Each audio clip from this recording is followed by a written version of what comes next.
Hello আমার প্রিয় বন্ধুগণেরা, সকলে কেমন আছো? আশা করি ভালো আছো, সুস্থ আছো। আমরা সকলে তোমাদের আশীর্বাদে ভালো আছি, সুস্থ আছি। নিয়ে এসেছি ছোট্ট একটি মিনি ব্লগ, তো দেখতে থাকো। ঘর থেকে নিয়ে আসতাম 10টা টাকা, আর আগে থেকে রেখে গেছিলাম জলের ঢপ। জল নেব, কেনা জল। আসলে আমরা জল খাই না, রিসেন্ট খাওয়া শুরু করেছি। আগে কিন্তু আমরা এক বাড়ি থেকে জল আনতাম, ভাবছি আবারও আনবো, বাট শরীরটা খারাপ হওয়ার জন্য কেনা জলই খাচ্ছি। চলো।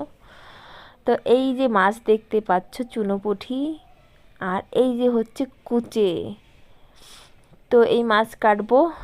তো কাটতে কাটতে দেখতে পাচ্ছ বর ফোন করেছে, বরের সঙ্গে কথা বলছি। বর রয়েছে হচ্ছে